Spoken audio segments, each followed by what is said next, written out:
kembali lagi dalam channel Cikgu Liana. Assalamualaikum dan salam sejahtera. Apa khabar semua? Diharap semua berada dalam keadaan sihat di samping keluarga tercinta. Okey, topik yang kita akan bincangkan pada hari ini berkenaan dengan teknik penulisan karangan yang matang bagi bahasa Melayu KSSM. Bagaimana untuk menulis karangan yang matang? Karangan yang matang ni merupakan karangan yang cemerlang. Aspek yang pertama iaitu isi haruslah tepat dengan kehendak soalan. Yang kedua ialah huraian yang jelas dan mudah untuk difahami, sama ada punca, langkah ataupun kesan. Yang ketiga ialah contoh maujud, contoh yang dapat dilihat, sama ada ia berlaku pada masa sekarang ataupun sudah lepas. Yang terakhir sekali ialah penegasan kepada isi. Untuk menjadikan karangan kamu tu lebih matang, jadi kamu perlu memenuhi 3 aspek tambahan. Yang pertama iaitu ungkapan bahasa indah atau dikenali sebagai UB. Contohnya peribahasa, pendapat tokoh, kata-kata hikmah, pantun, lirik lagu ataupun ayat Al-Quran dan bersesuaian dengan kehendak soalan. Yang kedua ialah kosakata aras tinggi. Contohnya obligasi, sinergi, dominan. Dan terakhir sekali iaitu penanda wacana aras tinggi. Contohnya dasar warsa, sudah terang lagi bersuluh dan sebagainya. Langkah yang pertama sebelum kamu menjawab soalan iaitu kenal pasti dan baca betul-betul dan fahami apa kehendak soalan yang diinginkan. Okey. Mari kita baca apakah arahan yang ingin disampaikan. Lihat gambar di bawah dengan teliti. Huraikan pendapat anda tentang sektor pelancongan negara. Panjangnya huraian hendaklah antara 150 hingga 200 patah perkataan. Jadi, arahannya penulisan karangan haruslah tidak melebihi 200 patah perkataan dan tidak kurang daripada 150.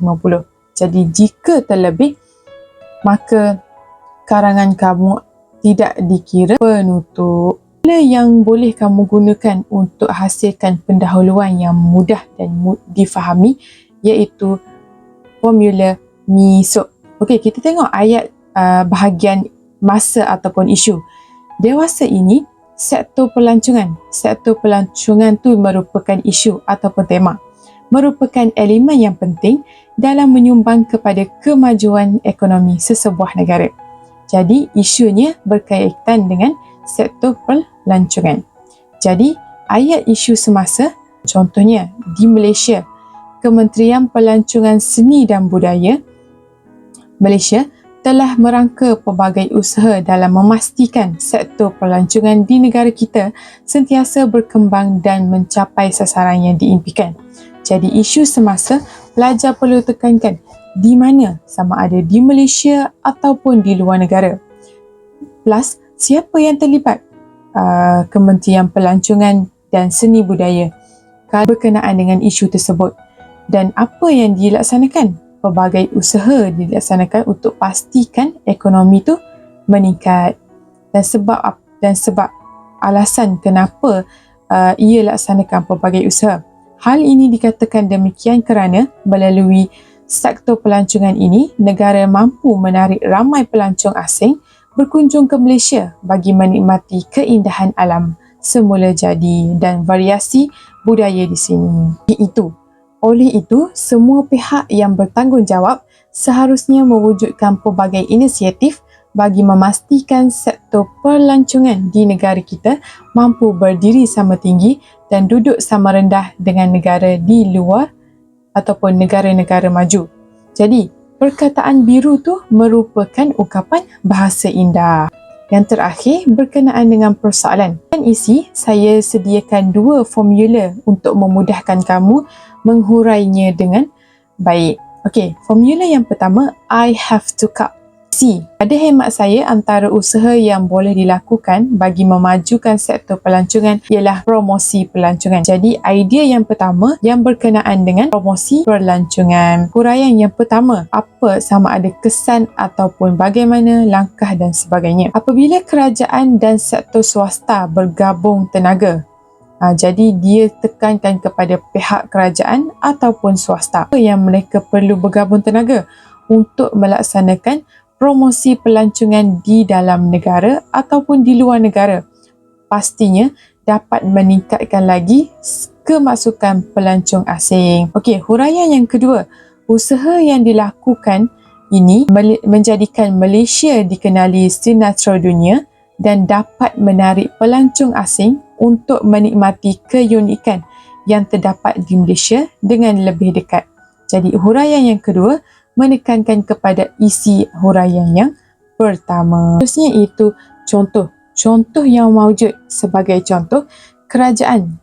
Siapa yang terlibat? Pihak kerajaan telah mengadakan Tahun Melawat Malaysia 2026 dan 5 Langkawi 2025 untuk menggalakkan pertumbuhan sektor ekonomi ataupun sektor pelancongan yang lebih positif.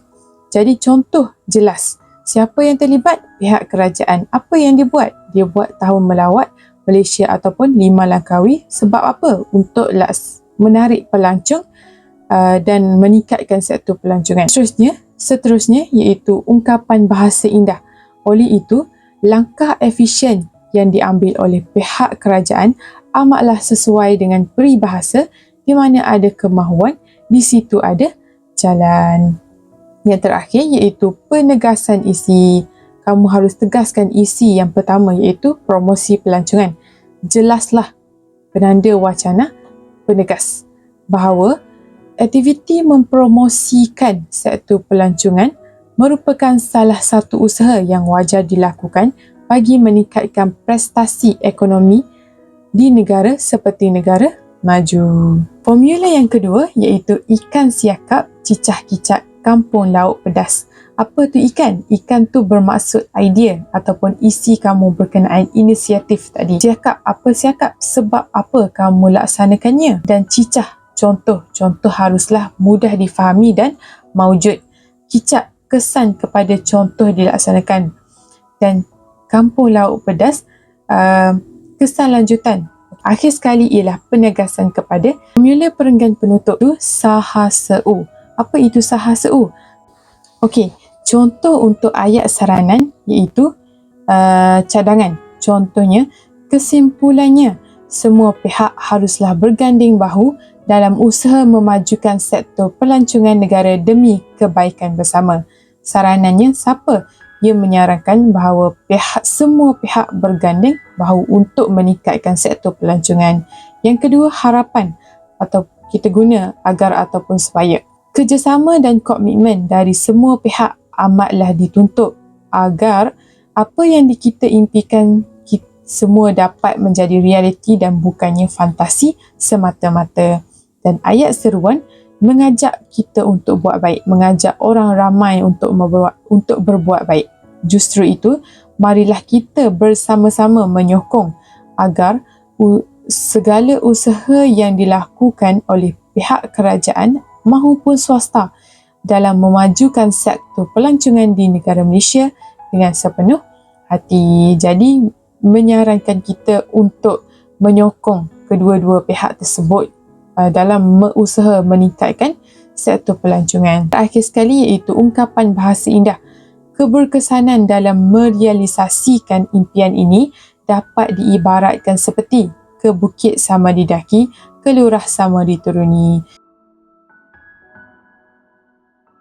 Sudah sesi pengajaran kita pada hari ini. Ingatlah, penulisan karangan bukanlah mudah dan bukanlah susah. Jadi, kamu perlu membuat latihan yang berkala, sentiasa bertanya kepada guru dan juga sentiasa membaca jalan. Itu sahaja saya daripada Cikgu Liana.